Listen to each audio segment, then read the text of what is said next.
اللہ کرم ایسا کرے تجھ پہ جہاں میں، اے دعوت اسلام تیرے دھوم مچی ہو۔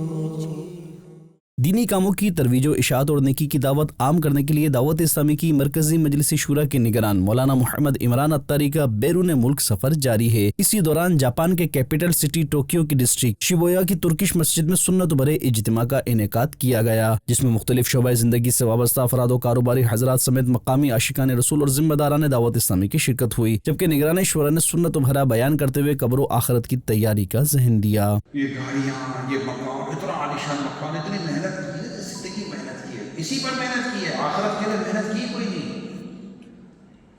اب جب آخری وقت آیا نا تو اس کے پاس موت کا جب غم بڑھاتا ہے، وہ یہ سب اس سے چھوٹ رہا ہے، یہ تو میں جا رہا ہوں، it's the time of depart of this world and I have nothing۔ تو یہ سب کس کے پاس جا رہا ہے؟ تو میرے ورثہ کے پاس ہے، میرے پاس کیا ہے؟ کیا لے کر جا رہا ہوں؟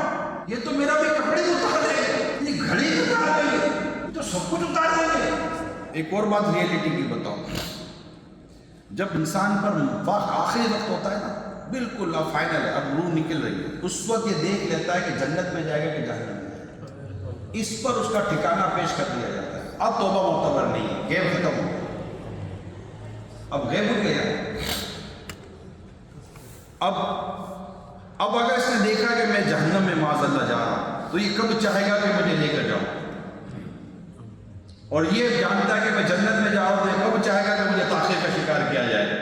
دوران بیان مولانا محمد عمران اتاری نے حلال روزی کمانے اور حرام سے بچنے کی ترغیب دلائی۔ بیسیکلی آئے کمانے کے لیے تو اللہ پاک ہمارے حق میں رحم فرمائے، یہ تو جان لو کہ جو کما رہا ہوں حلال ہے کہ حرام ہے، جائز ہے کہ ناجائز ہے، صحیح ہے یا غلط ہے۔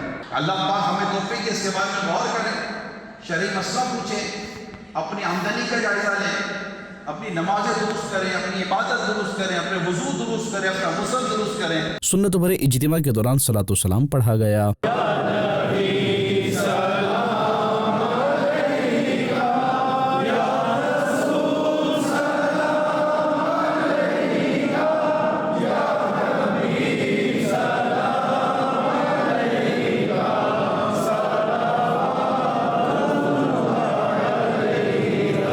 اختتام پر نگران شورا نے دعا بھی کروائی۔